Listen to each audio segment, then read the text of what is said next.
America ने Israel के खिलाफ जांच बिठा दी है, एक बड़ा एक्शन ले लिया है और कैसे नेतन्याहू के बेडरूम में हिजबुल्लाह घुस चुका है और देखिए कैसे मारा गया हिजबुल्लाह का होने वाला वारिस। रिमझिम के 5 पॉइंट्स में देखिए क्या खतरे में है इजराइल की फोर्स 100। इसके बारे में आई एम श्योर आपको नहीं पता होगा, वो मैं आपको बताने वाली हूँ। यूएस की इजराइल को नई धमकी क्या है। दूसरा, नेतन्याहू के बेडरूम में आखिरकार हिजबुल्लाह कैसे घुस गया। तीसरा, कैसे मारा गया हिजबुल्लाह का वारिस। और चौथा, ब्रिक्स में ईरान की कैसे दिखी शक्ति और कैसे मोदी से मुलाकात करके ईरान के प्रेसिडेंट ने क्या क्या बातें की। पांचवा, नई तबाही ने पूरी दुनिया को कैसे हिला दिया है।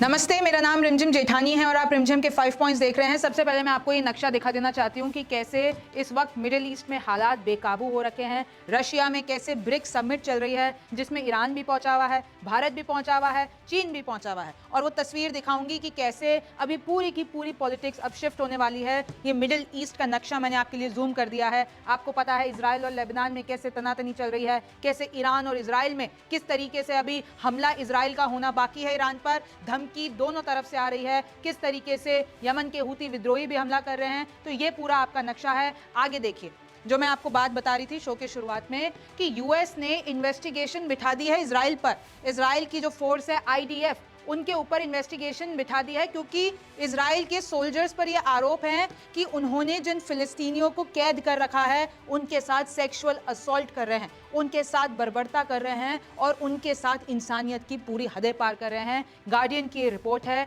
US investigation of IDF unit over alleged abuse against Palestinians could jeopardise aid. यानी अगर ये आरोप सही साबित हो जाते हैं तो अमेरिका जो मदद देता है इजराइल को, जो मिलिट्री सपोर्ट देता है, वो सब बंद हो जाएगा। और ये धमकी आई है अमेरिका की तरफ से। 9 मेंबर्स हैं इजराइल की, एक फोर्स है जिसका नाम है फोर्स 100। उसके 9 सदस्य पाए गए हैं कि उन्होंने जितनी भी फिलिस्तीनियों को कैद कर रखा था अपना जेल में, उनके साथ सेक्सुअल असॉल्ट किया है, उनके साथ यौन शोषण किया है। देखिए पूरी रिपोर्ट आपके सामने मैं बता देती हूँ कि किस तरीके से इजराइल की जो मिलिट्री है वो अक्यूज हैं ह्यूमन राइट्स अब्यूजेस के, यानी इंसानियत की हदें पार करके उनके साथ अब्यूज किया गया है। और यूएस स्टेट डिपार्टमेंट इस बात की जांच बिठा चुका है, इस बात की इन्वेस्टिगेशन हो रही है। और अगर ये साबित हो जाता है तो ये जितनी भी असिस्टेंस मिलती है, चाहे पैसे के तौर पर हो चाहे मिलिट्री के तौर पर हो, अमेरिका से इजराइल को मिलनी बंद हो जाएगी। देखिए, subject to torture and brutal mistreatment, वो जो फिलिस्तीनी कैदी हैं उनके साथ ये सब हो रहा है जिसमें सेक्सुअल असॉल्ट भी शामिल हैं। ये रिपोर्ट किया है गार्डियन ने। और मैं आपको बता दूं कि क्यों, अगर ये जितने भी आरोप हैं वो साबित हो जाते हैं तो क्यों यूएस से मदद मिलना बंद हो जाएगी। क्योंकि एक लॉ है जिसका नाम है लेह लॉ। उसमें अंतर्गत ये होता है कि अगर यूनाइटेड स्टेट्स किसी भी अपने फॉरेन अलाय की मदद कर रहा है और अगर वो जो फॉरेन स्टेट है वो किसी भी तरीके से अक्यूज होता है ह्यूमैनिटेरियन वैल्यू या फिर ह्यूमन लॉ के आगे जाते हुए, तो उसकी जितनी भी मदद होती है वो रोक ली जाती है। देखिए, 9 सदस्य हैं फोर्स 100 के। क्रिमिनल इन्वेस्टिगेशन चल रही है। उन्होंने अपने कैदियों को, यानी फिलिस्तीनी कैदियों के साथ सेक्सुअली असॉल्ट किया है। कहां पर किया है? Teman detention camp. और सिर्फ यौन शोषण नहीं किया है, उनके साथ क्या क्या किया है मैं आपको जरा विस्तार से बताती हूँ कि इधर मेंटल अब्यूज हो रहा है। According to whistle blowers, detainees kept shackled to hospital beds, यानी उनको बिस्तरों में रख के बांध के रखा जा रहा है, उनके आंखों पे पट्टी बांध दी जा रही है, उनको नैपीज पहनने के लिए मजबूर किया जा रहा है, उनको इलेक्ट्रिक शॉक दिए जा रहे हैं, इलेक्ट्रिक शॉक ट्रीटमेंट दिया जा रहा है, फोर्स फीडिंग्स कराई जा रही है, जबरन उनको जो ना खाने वाली चीजें हैं वो खिलाई जा रही हैं। और उसके बाद देखिए इसमें मौत भी हो चुकी है। Forced to stand for hours और सिट ऑन देयर नीज, कि उनको घंटों घंटों खड़े रखा जा रहा है, कहा जा रहा है कि अपने घुटनों के बल बैठ जाओ, और उनको हैंडकफ करके रखा जा रहा है, यानी इंसानियत की सारी हदें पार कर रखी हैं। और साथ ही साथ उनके साथ यौन शोषण भी हो रहा है। देखिए, मैं आपको बता देती हूँ 35 इनमेट्स, यानी अभी तक 35 कैदी जो हैं, 35 कैदी जो हैं वो मर चुके हैं। 4000 prisoners were set to have pass through the facility. और यूएस एम्बेसी जो है जेरूसलम में, उन्होंने एक लिस्ट ऑफ क्वेश्चंस, यानी कुछ सवाल भेजे हैं इजराइल के फॉरेन मिनिस्ट्री में कि आखिरकार आपके जो ये फोर्स 100 है उसके सदस्य कर क्या रहे हैं। ये ह्यूमैनिटेरियन लॉ के खिलाफ है। और देखिए, जिस लॉ की मैं बात कर रही हूँ कि अगर ये आरोप साबित हो जाते हैं फिर यूएस को अपनी मदद इजराइल के लिए रोकनी पड़ेगी। और जो ये लेजिस्लेशन है वो 1997 में पास हुआ था। तो इस लॉ के तहत देखिए पैट्रिक लेह है, उनके लॉ के तहत ये सब कुछ आगे करना होगा। अब देखिए इस वक्त क्या है, इजराइल में यूएस के जो सेक्रेटरी हैं ब्लिंकन वो पहुंचे हुए हैं, नेतन्याहू से मुलाकात करते हैं, यानी इजरायली प्राइम मिनिस्टर से, सऊदी अरब से बात करते हैं और उनको कहते हैं कि देखिए गाजा और लेबनान में जो हो रहा है वो रोक दीजिए। सिंपल सी बात है, गाजा में सीज फायर चाहिए और लेबनान में पॉलिटिकल सोल्यूशन चाहिए।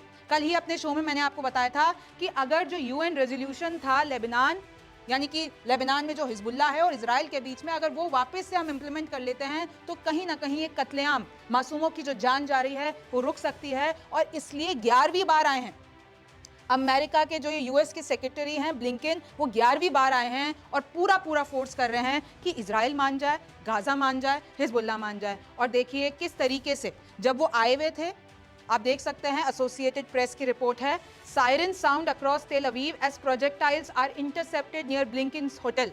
यानी हिजबुल्ला की तरफ से, लेबनान की तरफ से मिसाइलें आती हैं, प्रोजेक्टाइल्स आते हैं, कहां पर, इजराइल की राजधानी में। और कहां पर, जहां पर यूएस के सेक्रेटरी ब्लिंकन ठहरे हुए हैं, उनके होटल के पास में सायरन बजने शुरू होते हैं। यानी हिजबुल्ला के जो हमले हैं वो रुक नहीं रहे हैं।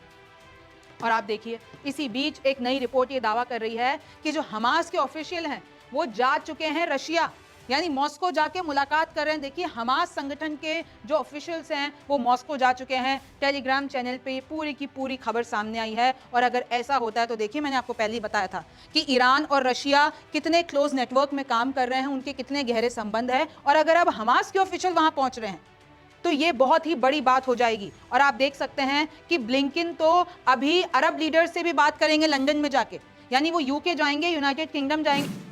देखिए अमेरिका पूरी तरीके से ट्राई कर रहा है कि उनके जितने भी एलाइज हैं, चाहे वो अरब लीडर्स हो, चाहे वो इजराइल हो, चाहे वो यूके हो, हर किसी से बात करके वो इस पूरी की पूरी समस्या का समाधान करे। और देखिए अगला पॉइंट जो हमारा है कि कैसे हिजबुल्ला नेतन्याहू के बेडरूम में पहुंच चुका है। IRNA न्यूज एजेंसी की रिपोर्ट है कि कैसे हिजबुल्ला की तरफ से एक ड्रोन हमला होता है और वो प्रधानमंत्री बेंजामिन नेतन्याहू के घर के बाहर होता है। और जैसे ये पता चलता है तो देखिए ये उनका घर है और उनके बेडरूम का जो शीशा है वो टूट जाता है। उसकी तस्वीर मैं आपको दिखा देती हूँ। ये तस्वीर सामने आई है, आप देख सकते हैं। लोग तो सोशल मीडिया पे ये भी कह रहे हैं कि बुलेट प्रूफ इनका ये शीशा होगा, लेकिन हिजबुल्ला के ड्रोन हमले से आप देख सकते हैं कि कितनी क्षति पहुंची है। और कुछ तो ये कह रहे हैं कि चलो वो उस वक्त वहां पर नहीं थे, उनकी बीवी भी नहीं थी, लेकिन हिजबुल्ला को ये मैसेज देना था कि हम कहीं भी पहुंच सकते हैं, सिर्फ इजराइल हमारे इलाके में नहीं पहुंच सकता है। हिजबुल्ला भी पहुंचकर देखिए उन्होंने सबसे ज्यादा सिक्योरिटी में जो इस वक्त रह रहे होंगे वहां पर ड्रोन हमला करके और ये क्षति पहुंचाई है। आप देख सकते हैं द हिब्रू लैंग्वेज न्यूज़पेपर, उन्होंने बताया है कि कैसे पूरी एक वीडियो शेयर की है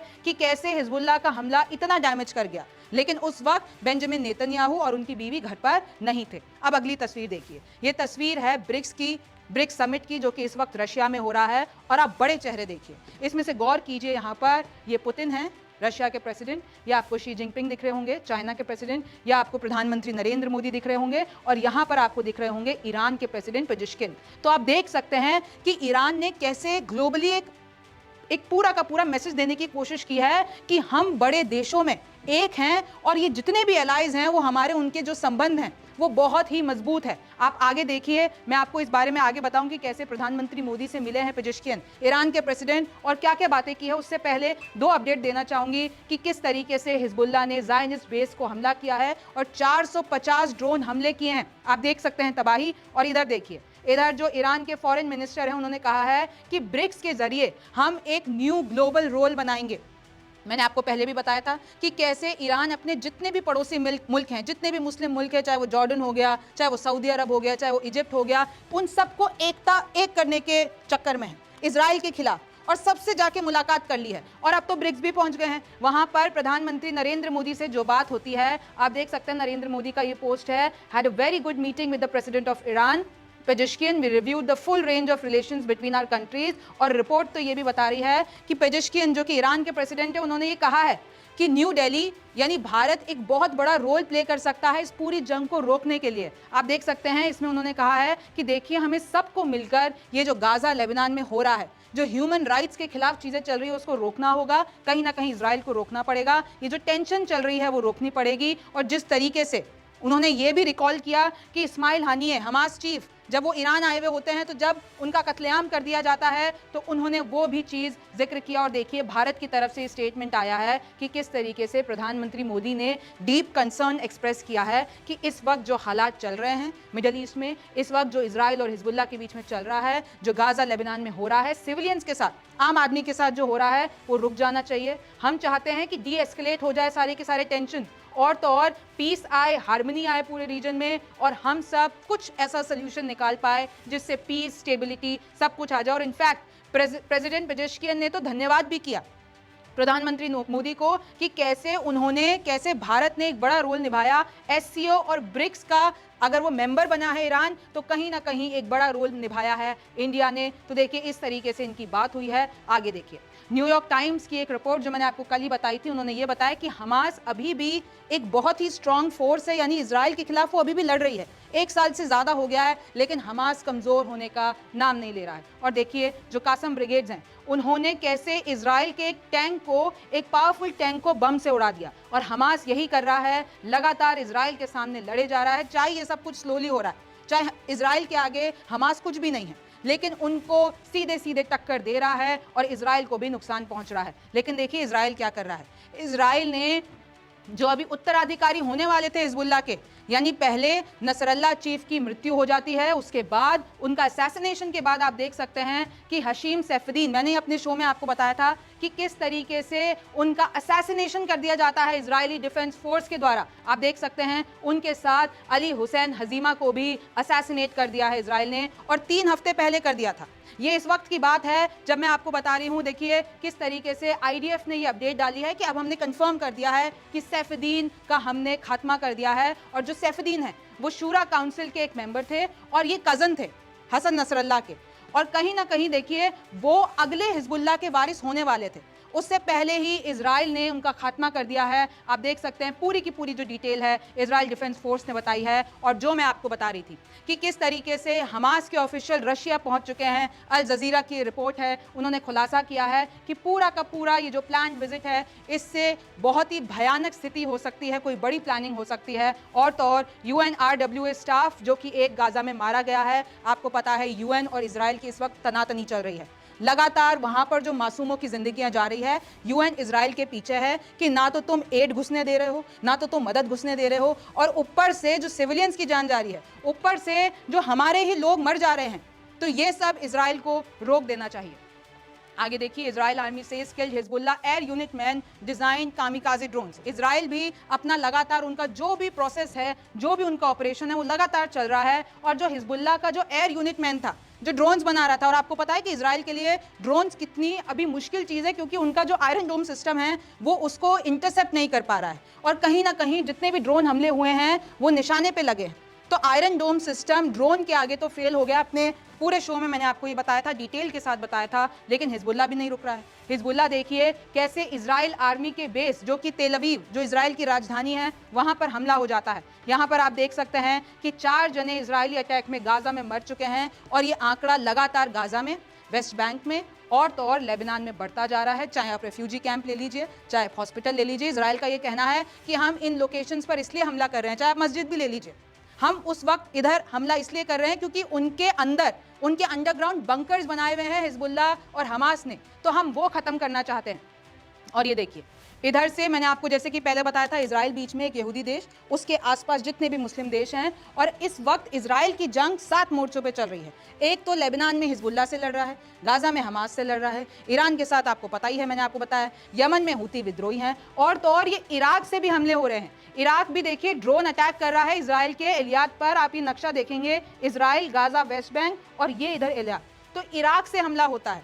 तो ये जितने भी मोर्चे हैं ना वो बढ़ते जा रहे हैं, और इजराइल भी लगातार इन सारी जगहों पर हमला कर रहा है। और ये वही सैफुद्दीन है जिसके बारे में मैं आपको बता रही थी, जिसका खात्मा हो चुका है। कहा जा रहा था क्योंकि चचेरे भाई हैं नसरल्ला के, तो हिजबुल्ला चीफ बन सकता है ये, लेकिन अब देखिए, आप देख सकते हैं कि अब इनका खात्मा हो चुका है। अब इजराइल ने लेबनान की जो 5th लार्जेस्ट सिटी है टायर, वो एक पोर्ट सिटी है, उसको हमला करके उन्होंने तबाह कर दिया है। नीचे ये विजुअल्स आप देखिए कि किस तरीके से, मैं साइड में वीडियो भी चला देती हूँ, और देखिए इधर यूनेस्को वर्ल्ड हेरिटेज स्टेटस मिला हुआ है, और किस तरीके से उधर अभी ताज़ा हमले हुए हैं। 4000 साल पुराना इनका पूरा का पूरा हिस्ट्री है इस पूरी सिटी की, लेकिन लेबनान में जो हमले किए हैं इजराइल ने नए, तो पूरा का पूरा जो शहर है उधर नए हमले हुए हैं।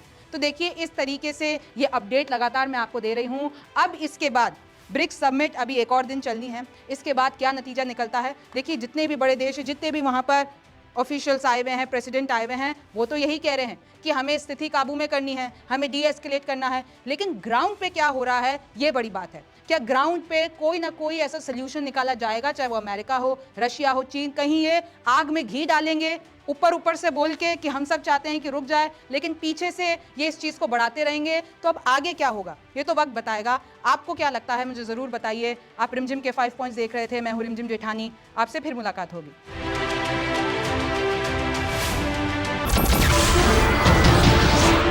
नमस्कार, मैं हूं मानक गुप्ता। अगर आपको हमारा ये वीडियो पसंद आया हो तो इसे लाइक और शेयर जरूर करें, और हां, हमें सब्सक्राइब और फॉलो करना ना भूलें ताकि आप देश और दुनिया की कोई खबर मिस ना करें। तो जुड़े रहिए हमारे साथ और देखते रहिए न्यूज़ 24।